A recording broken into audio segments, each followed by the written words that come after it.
Salam alaikum.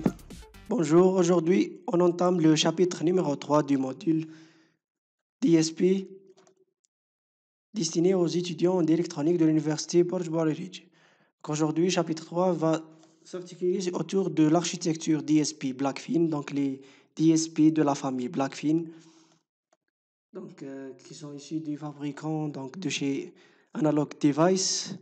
Ce chapitre numéro 3 il est l'un des chapitres les plus importants de ce module. Donc, avant de commencer, on va faire quelques rappels sur l'architecture, les architectures des processeurs. Commençons par l'architecture classique de von Neumann, qui consiste à avoir un processeur, donc un CPU. Donc, il est connecté avec la mémoire programme, qui est aussi la mémoire donnée, donc une mémoire partagée entre programme et données. Et cela grâce à un bus unique. Ce bus mémoire, il est partagé. Ce type d'architecture, il a pour désavantage c'est que le programme, dans ce cas, il n'est pas sécurisé. Donc, vu qu'il se trouve dans le même espace de la mémoire donnée, donc le programme n'est pas sécurisé. Donc, si on compare cela avec l'architecture Harvard, qui est plus avancée que l'architecture von Neumann, on remarque ici que la mémoire programme et mémoire donnée sont séparées. Donc, l'accès mémoire n'est plus partagé entre la partie programme et la partie data ou données. Donc, en partant de ce principe de l'architecture Harvard, les chercheurs ont pensé à une nouvelle architecture pour les processeurs de traitement numérique du signal, donc les DSP. On va l'appeler ici architecture Harvard modifiée. Donc, cette architecture, elle est similaire à l'architecture Harvard standard, mais elle contient en plus une mémoire de données. Et cette mémoire de données, comme vous le voyez ici, elle a plusieurs accès, donc plusieurs bus de mémoire. De plus, on introduit le principe de cache programme et cache données, et aussi en utilisant le multiplexage temporel pour accéder à une mémoire externe. Donc, tout cela est nécessaire lorsqu'on a affaire à l'implémentation d'algorithmes de traitement numérique du signal, comme on l'avait déjà précisé lors du chapitre 1, que ces algorithmes demandent une gestion mémoire complexe, donc une mémoire qui doit être rapide, d'où l'existence de plusieurs ports d'accès mémoire, mais aussi avoir un CPU, donc un processeur qui doit être rapide, d'où l'existence des caches programmes et caches données, qui permettent d'exploiter la redondance des instructions et des données. Donc, si on a des instructions et des données qui se répètent, on les met dans cette partie-là, mémoire, c'est une mémoire cache. Donc, dans cette mémoire cache-là, l'accès à ces données et ces instructions répétitives sera plus rapide qu'avant. Donc, dans cette architecture Harvard modifiée, on a une mémoire programme et plus données, comme on l'a vu sur une architecture Harvard standard. Aussi, la mémoire donnée, elle a plusieurs accès, des accès multiples, comme on le voit ici. Donc, plusieurs accès. Aussi, un bus de données. Et ces accès mémoire sont simultanés, ce qui va augmenter le chargement ou l'enregistrement des données en parallèle.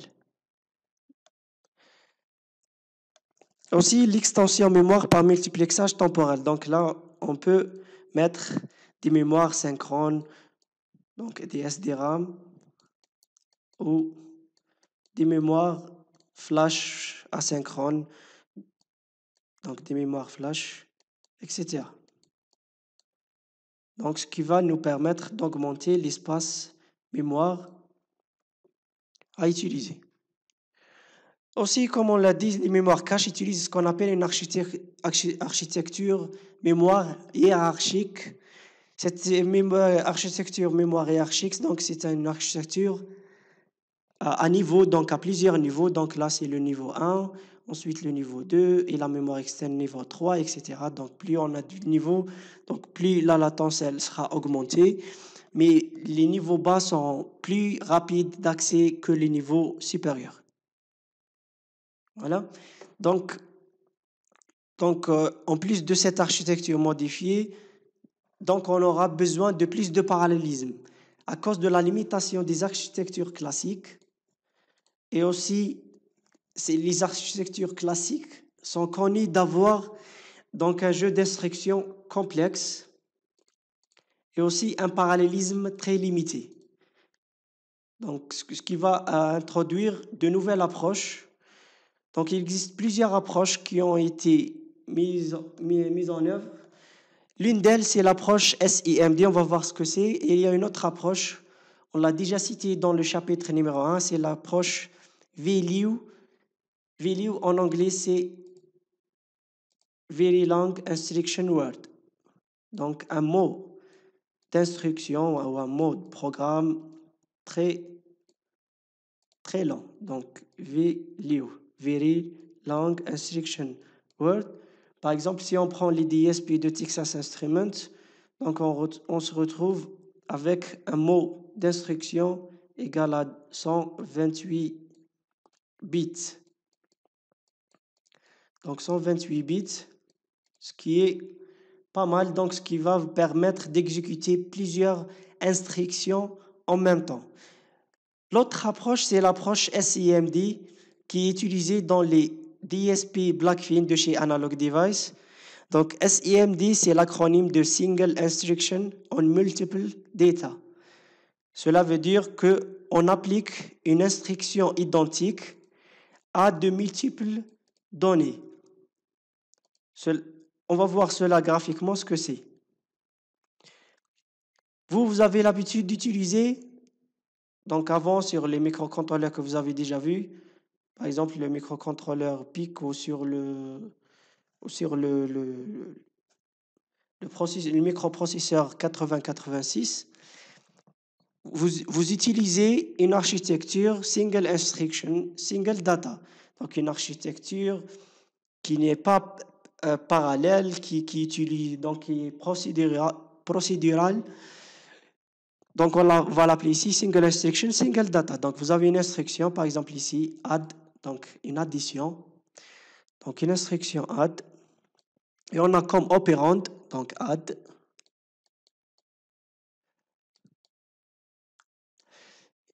qui va utiliser ces deux opérandes A et B, et le résultat va le mettre sur R, donc un accumulateur ou un autre registre. En utilisant quelle unité fonctionnelle? C'est l'unité ALU, l'unité arithmétique et logique.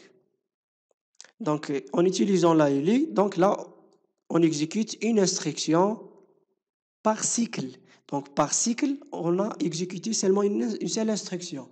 Mais en utilisant l'approche Single Instruction Multiple Data SIMD, donc une seule instruction, plusieurs données, dans ce cas, l'instruction d'addition, elle est appliquée à 4 opérandes.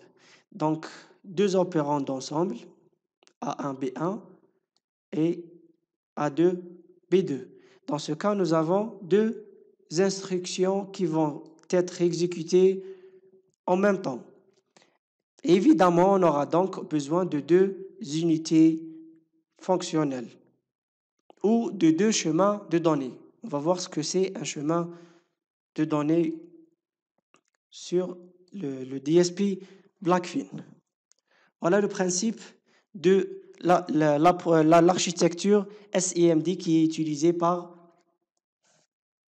les DSP Blackfin. Donc, c'est quoi le DSP Blackfin? Donc, le DSP Blackfin, on le retrouve avec cette référence-là. Donc, ADSP BF 5X. Mais pas seulement 5X, on peut le trouver donc 7X ou 6X. X, donc, c'est un nombre allant de 0 à 9. Donc, ça dépend du produit chez le constructeur. Mais pour désigner cette famille-là, donc, on utilise ADSP-6BF. Ceux qui ont 5, c'est les DSP monocœurs. Donc, ils ont un seul cœur. Mais peu importe le type de DSP Blackfin, ils ont tous une architecture interne identique. Ils sont seulement différents dans les périphériques embarqués ou la fréquence de fonctionnement. Cela concerne les BF5. Pour le reste des Blackfin, donc on peut trouver d'autres DSP Blackfin qui ne sont pas monocœurs, donc ils ont plusieurs cœurs ou des bus plus larges, etc. Mais l'objet de notre étude va se concentrer sur le DSP Blackfin 537. Pourquoi ce DSP il est à bas coût? Il est parfait pour les systèmes embarqués.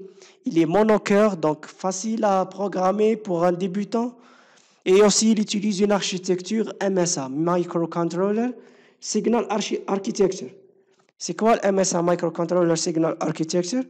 Cela veut dire qu'il a une architecture qui est adaptée pour le traitement numérique du signal, mais aussi pour le contrôle. Donc, c'est comme si on a un processeur qui peut faire le rôle d'un DSP et en même temps le rôle d'un microcontrôleur, donc MCU.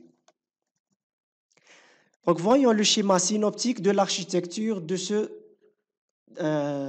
DSP 537 Blackfin. Donc, comme on le voit ici, voici le cœur du DSP. Donc, ici, c'est le cœur du DSP. Voici le cœur du DSP.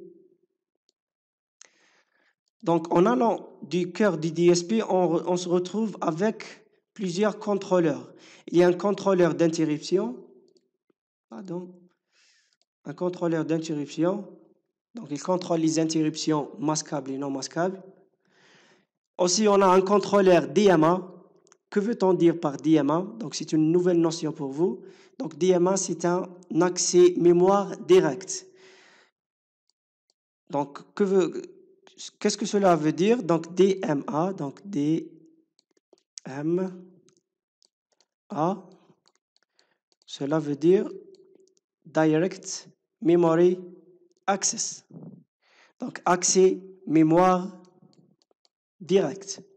Cet accès mémoire direct, il a pour avantage de faire des lectures ou des écritures mémoire sans l'intervention du processeur central, donc du cœur du Blackfin. Donc, il va travailler en parallèle, donc on le configure, on l'initialise avant, donc on le configure sur la méthode de travail à suivre, donc à quelle adresse il va travailler en mémoire, qu'est-ce qu'il va faire à cette adresse, une lecture, une écriture, la fréquence d'échantillonnage, donc à quel intervalle il va intervenir sur la mémoire. Ensuite, on le laisse travailler, donc tout seul, et on profite de ces cycles-là pour faire autre chose. Donc, ce qui va optimiser largement le développement des programmes et des algorithmes de traitement numérique du signal qui font recours à l'utilisation intensive des accès mémoire. Pour le troisième contrôleur, nous avons le contrôleur de la mémoire externe, donc du port de mémoire externe qui est ici en bleu. Donc, external port, il permet de contrôler des mémoires flash, des mémoires EEPROM, ROM et aussi des mémoires synchrones SDRAM. Aussi, on se retrouve avec plusieurs périphériques qu'on voit ici. Donc, on va les voir un par un. Donc, il y a plusieurs périphériques. Et ces périphériques sont connectés, comme vous le voyez ici, à des ports. Donc, chaque port a son rôle. Donc, par exemple, ces ports-là peuvent être GPIO. GPIO, c'est en anglais General Purpose Input-Output. Donc, c'est des entrées-sorties à usage général. Donc, on peut l'utiliser pour des fonctions, par exemple, de contrôle ou de commande, donc ou des entrées et des sorties comme vous avez l'habitude d'utiliser avec les microprocesseurs et les microcontrôleurs. Aussi, on retrouve aussi un régulateur de tension qui est programmable, ce qui est l'avantage de ce DSP Blackfin. Cela veut dire qu'on peut contrôler la tension du régulateur par software. Donc, il y a des registres à programmer. Donc, en fonction de la valeur donnée, parmi n valeurs, donc parmi une plage de valeurs, on peut maîtriser la consommation donc en énergie de notre DSP. Aussi, on a un contrôleur JTAG pour l'émulation et les débogages en temps réel. Il reste à présent à voir le plus important ici, c'est les mémoires. Donc on voit ici qu'il existe deux mémoires. Une mémoire instruction. Instruction en anglais, c'est une mémoire programme. Donc c'est une mémoire programme en rouge. Et en bleu, c'est une mémoire donnée. Et on voit que tout cela est relié par des bus. Donc, parmi les bus, donc on retrouve le bus d'accès au périphérique. Donc, pour accéder au périphérique, donc le cœur pour accéder au périphérique doit utiliser ce bus-là. Donc, on retrouve aussi les bus de DMA. Donc, le DMA, il a besoin d'accéder à toutes les mémoires présentes sur le DSP Blackfin. Donc, les mémoires internes. Donc, ça, c'est des mémoires internes. Donc, vous voyez qu'il y a un bus qui relie le contrôleur DMA avec les mémoires internes et aussi un autre bus qui relie le contrôleur DMA avec la mémoire externe. Ce qui est logique parce que le contrôleur DMA, il est utilisé seulement avec les mémoires. Donc, ce qu'il a en rapport avec le cœur du DSP, donc avec le processeur du DSP, c'est seulement l'initialisation et la configuration initiale. Aussi, j'ai oublié de parler du boot, donc le boot ROM. Donc, c'est une mémoire ROM, donc c'est une mémoire morte, qui permet le boot. Donc là, on peut mettre un petit programme qui va fixer la façon du démarrage de ce DSP.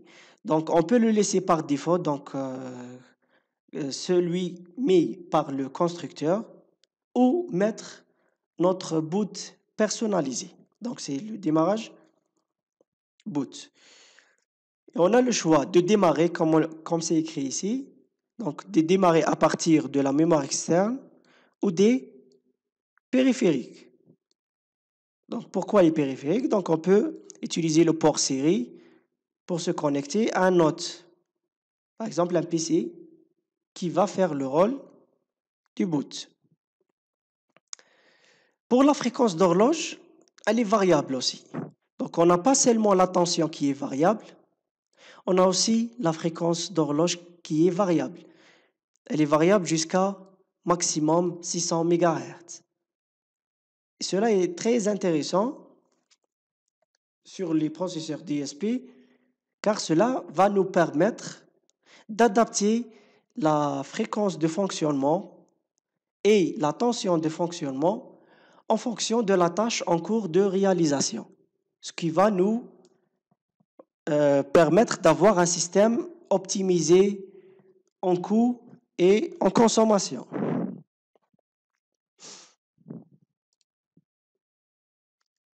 Voyons maintenant les périphériques. Donc les périphériques, on va faire simple, parce que vous avez déjà vu la majorité de ces périphériques. Parmi eux, on trouve donc pour le côté communication, donc on trouve Ethernet. Donc ce DSP peut être connecté à un réseau Ethernet.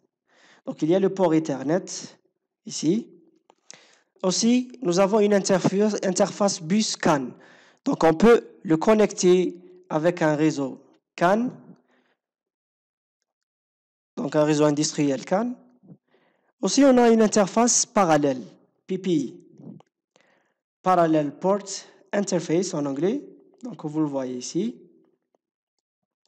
Donc, Parallel Port Interface. Donc, un port parallèle. Aussi, il dispose d'un port série, ce qui est logique, donc port parallèle série. Il a deux ports ici, donc port 0 et port numéro 1.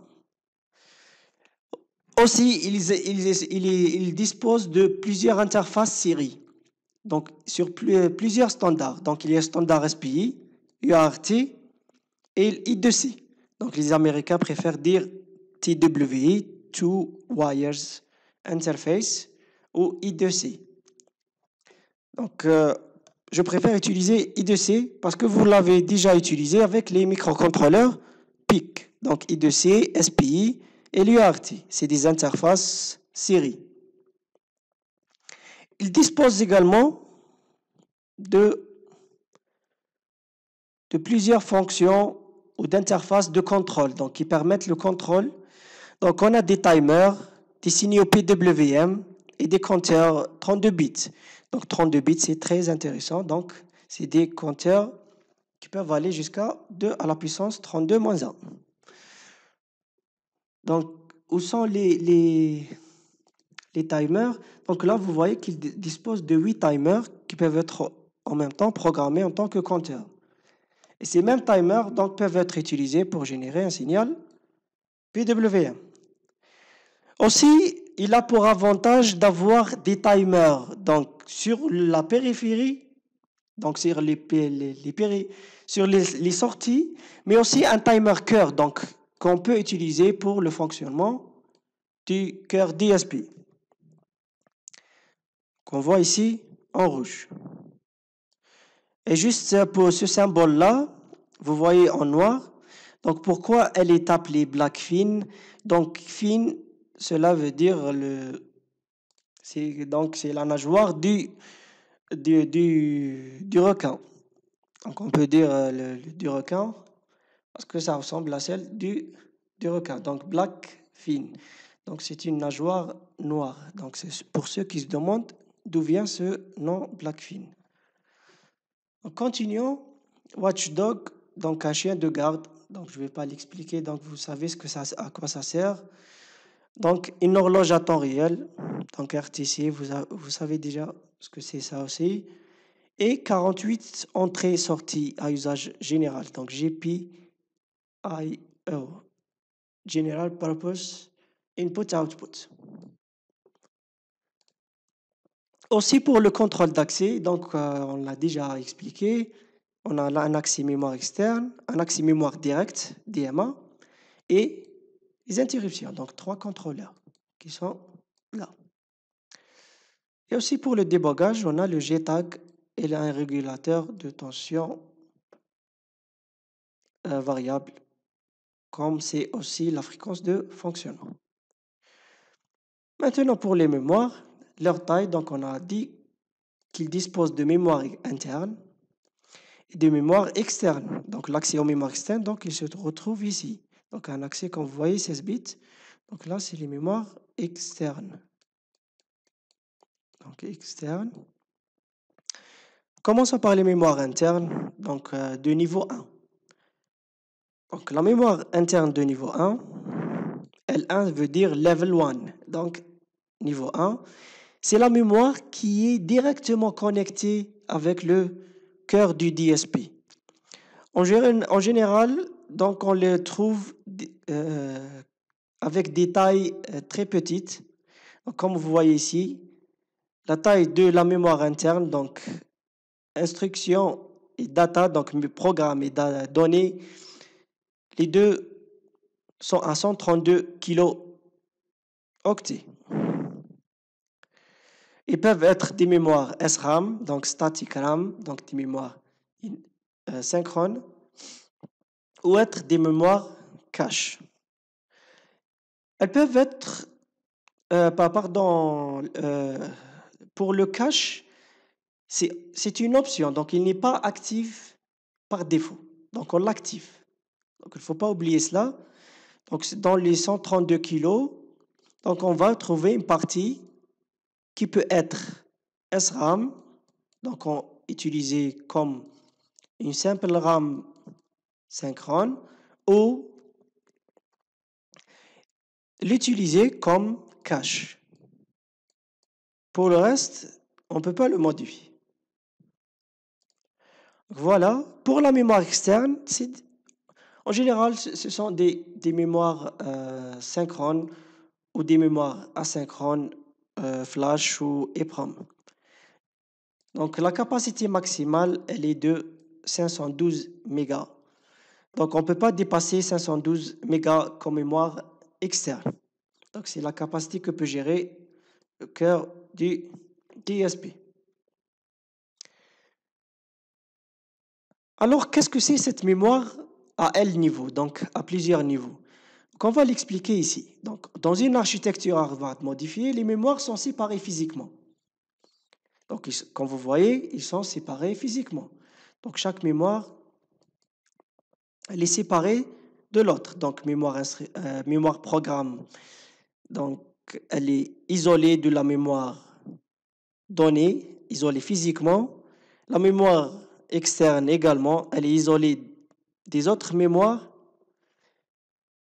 Alors, que veut-on dire par architecture à plusieurs niveaux, donc à L niveaux?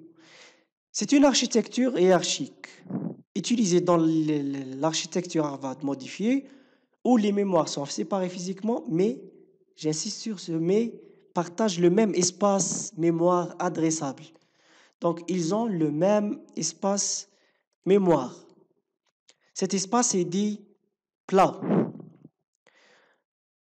Donc, comment réaliser cela? Donc, en utilisant des niveaux.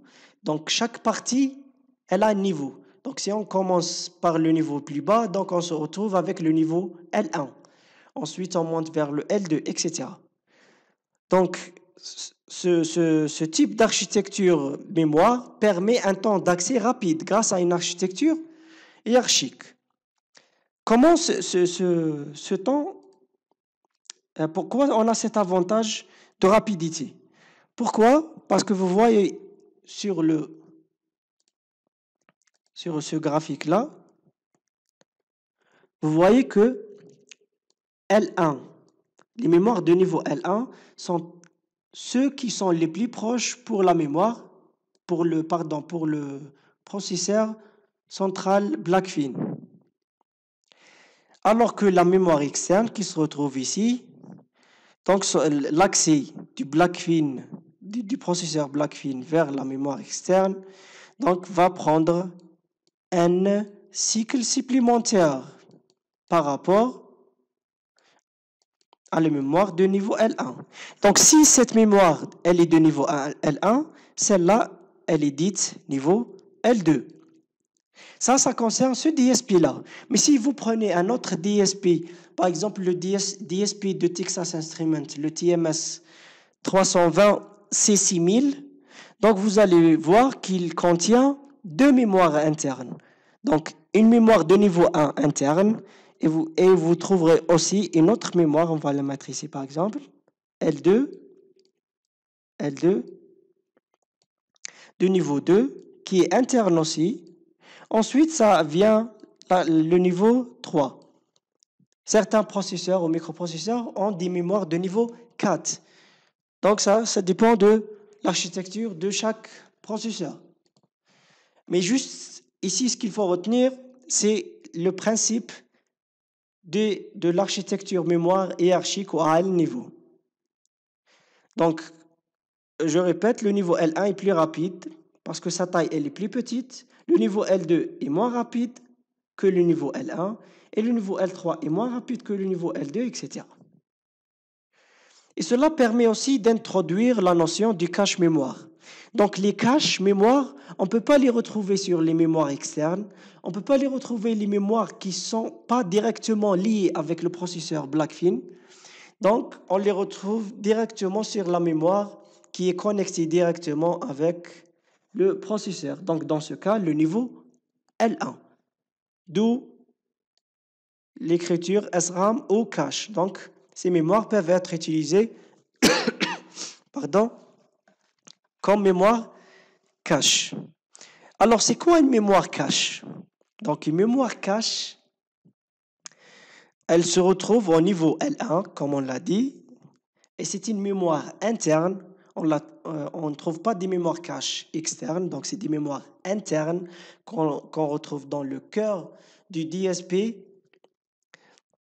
Aussi, ces mémoires-là permettent de mettre les données et ou les instructions répétitives au niveau L1. Prenons un exemple. Si vous avez un filtre, donc un filtre, disons un filtre à réponse impulsionnelle fini. Donc dans un filtre à réponse impulsionnelle fini, donc vous avez ces coefficients. On va dire ces coefficients sont en nombre de, on va les noter B0, B1, B2. Donc ces coefficients-là, donc pour chaque échantillon qu'on va filtrer, donc à l'entrée, donc l'échantillon quand il arrive à l'entrée du cœur, pour être traité numériquement, donc on va faire appel à ces coefficients. Et ces coefficients, disons qu'ils sont, par exemple, stockés en mémoire externe ou en mémoire interne. Mais faisons l'exemple avec la mémoire interne. Par exemple, ils sont stockés ici. Ces coefficients, on va les noter par exemple H. Donc H, il est stocké ici. Donc le processeur, ce que va faire, c'est d'accéder, de faire une demande d'accès à la mémoire L1, donc de niveau 1, la mémoire donnée bien sûr. Et là, il contient l'adresse où sont stockés H et va faire le chargement. Donc la lecture est chargée ces coefficients-là. Cette opération-là, on va dire qu'elle va prendre, disons, par exemple, 3 cycles. Donc elle prend 3 cycles. Mais ces 3 cycles, elles sont répétitives avec chaque échantillon. Si on a par exemple 1000 ou 8000 échantillons, par exemple, donc ça sera 8000 fois 3. Donc ça va se répéter 8000 fois 3 cycles. Donc pour éviter cette répétition-là, on fait appel au cache données. Parce que ces coefficients ne vont pas changer de valeur en mémoire. Donc leur valeur, elle est constante tout au long du traitement numérique qu'on va utiliser, donc du filtrage numérique. Donc pour cela, on les met dans le cache, donc dans la partie cache de la mémoire L1.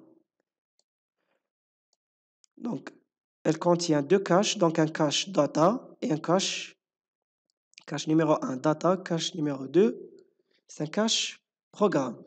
Donc on met ces H-là sur ce cache-là. Ensuite, l'accès sera plus rapide parce que ces données sont déjà prêtes. Donc il n'y a pas de ces opérations, cette procédure de mettre l'adresse, aller chercher le H sur la mémoire L1. Une fois le retrouvé, donc on va le stocker, etc. Donc toutes ces procédures-là, on va les éviter, ce qui va réduire largement le cycle d'exécution et donc d'optimiser l'implémentation de l'algorithme du traitement numérique du signal. Voilà.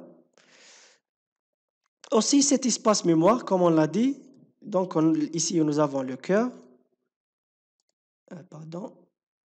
Nous avons le cœur. Donc c'est une architecture hiérarchique. Comment enlever ça? Ok, voilà. Donc une architecture du cœur. Donc là, on a les unités fonctionnelles, les registres, donc les unités arithmétiques, logiques, etc. qui sont connectées avec la mémoire de niveau 1 et qui est elle-même connectée avec mémoire de niveau L2. En utilisant ce type d'architecture hiérarchique, on va avoir un espace mémoire commun. Donc, par exemple, le début, il est réservé pour le L1, le deuxième pour le L2, etc. Donc, on va voir cela graphiquement. Cet espace adressable, donc on doit savoir sa taille tout d'abord. Donc, pour sa taille, elle est de 4 gigas, allant de l'adresse suivante, codée sur 32 bits, jusqu'à cette adresse-là. Et il est partitionné en deux secteurs, donc divisé en deux secteurs.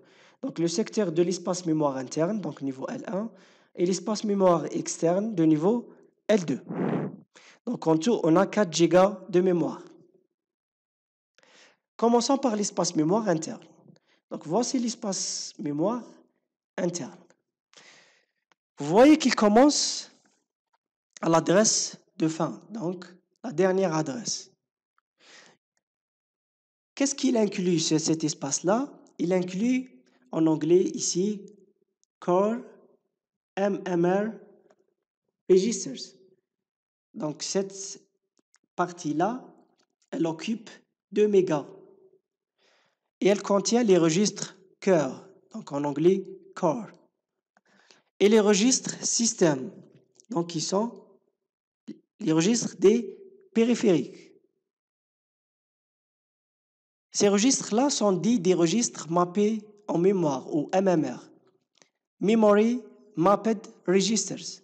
Donc, Memory Mapped Register, c'est des registres mappés en mémoire. Cela veut dire que ces registres ont des adresses en mémoire.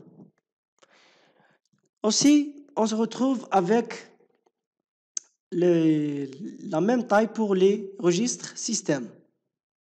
Donc, les registres MMR cœur et les registres MMR système ont tous les deux la même taille, occupent la même taille. Passons maintenant à la mémoire programme L1. Avant de parler de la mémoire Scratchpad, on va revenir à cela. Parlons de la mémoire de niveau L1. Elle est où? Vous voyez ici qu'elle est divisée sur plusieurs banques. Donc, commençons par la banque A, ici. Sa taille, elle est de 16 kg et c'est une mémoire SRAM. 2. Son adresse, elle est de FF80000. Souvenez-vous de cela. Si on essaie de vérifier donc toutes ces données, donc on a la banque A, banque B, qui commence à l'adresse FF900000.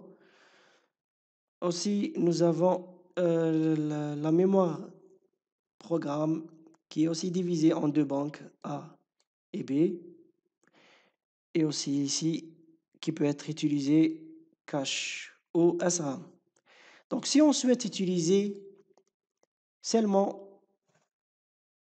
plutôt si on souhaite utiliser la mémoire cache donnée. Donc là, on doit utiliser cette mémoire-là. Donc, on met nos données, donc, comme dans l'exemple précédent, les coefficients du filtre H. Donc, les coefficients H, on doit les mettre dans cette section-là.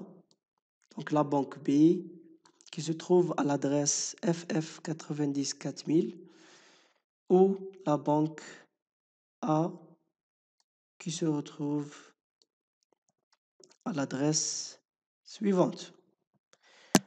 Souvenez-vous de ces adresses parce qu'on aura affaire à eux. Maintenant, combien on a de caches? Donc, si on fait le calcul, donc cache programme, donc on a 16 kg. Donc, vous voyez 16 kg. Et le cache data, donc on a 32 kg. Ce qui est logique parce qu'on aura beaucoup de données redondantes que d'instructions redondantes. Pour la taille, donc elle est de 64 kg. Donc la taille totale. Donc la mémoire programme L1, sa taille totale, elle est de 64. Et la mémoire instruction, sa taille totale, elle est également de 64. Pour la mémoire Scratchpad, que je vous ai dit qu'on va revenir à cette mémoire après, la mémoire Scratchpad, elle est utilisée pour les résultats intermédiaires et le stack. Donc, dès qu'on fait appel pour le stack ou pour le passage du C à l'assemblaire ou l'assemblaire C, donc cette mémoire, elle est utilisée. Sa taille, elle est très petite parce qu'elle est on va dire pas peu utilisée, mais lorsqu'elle est utilisée, on n'aura pas besoin de beaucoup d'espace. Donc, elle ne sera pas saturée. Sa taille, elle est donc de 4 kilo-octets. Voyons cela donc pratiquement.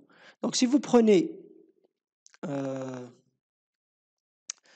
votre logiciel ou votre environnement de développement Visual DSP++, donc vous pouvez afficher la mémoire en allant sur Memory, Blackfin, Memory.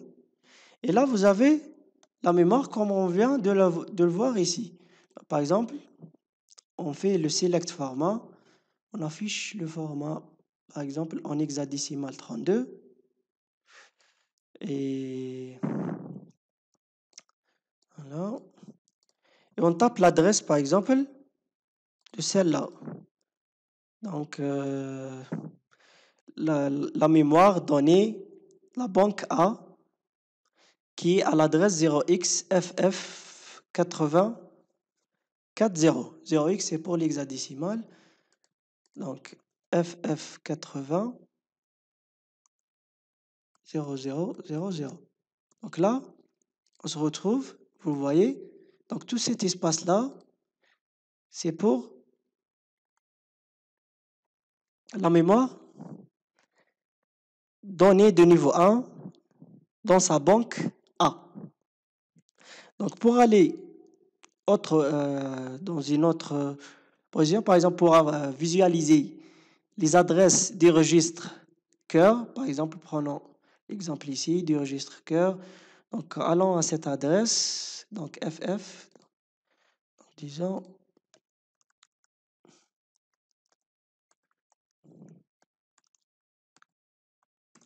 par exemple, là nous sommes donc à la fin de l'adresse. Donc ici, on va retrouver les registres MMR, ou les registres mappés en mémoire. Donc sans s'étaler sur cela, parce qu'on verra cela en détail sur les TP, les séances de TP, donc passons maintenant à l'espace mémoire externe. Donc parlons de l'espace mémoire externe.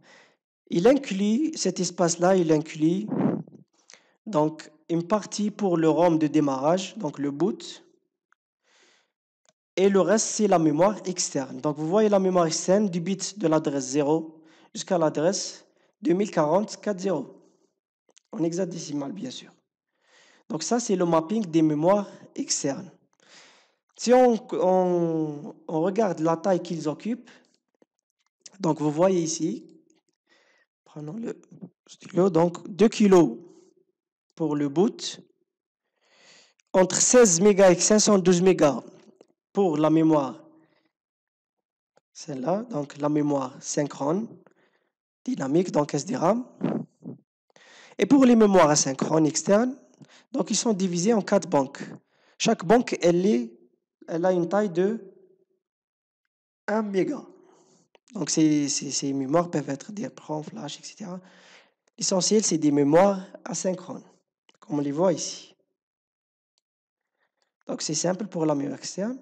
Maintenant, pour ces espaces-là, c'est des espaces réservés qu'on ne peut pas accéder. Si on essaie d'accéder à ces espaces-là, une exception, donc une violation d'adresse sera lancée par le contrôleur des événements, donc par le contrôleur des interruptions du DSP Blackfin 537. Donc vous voyez, réservé. C'est des zones réservées pour un usage ultérieur ou pour le fonctionnement interne du DSP, fixé donc par le constructeur. Donc pour cette première partie, on s'arrête là. La prochaine fois, donc on va voir les différents bus, les différentes unités fonctionnelles du DSP, aussi le mode de fonctionnement de ces unités et avec des exemples en programmation. On verra également les différents registres que contient ce DSP, la méthode de fonctionnement de ces accumulateurs, comment effectuer une multiplication, une addition avec l'unité arithmétique et logique de ce DSP. Tout cela, on le verra, Inch'Allah, lors de la prochaine vidéo. D'ici là, si vous avez des questions, vous pouvez les laisser en commentaire ou me contacter directement sur l'adresse email professionnelle. Donc, je vous dis à bientôt. Salam alaikum.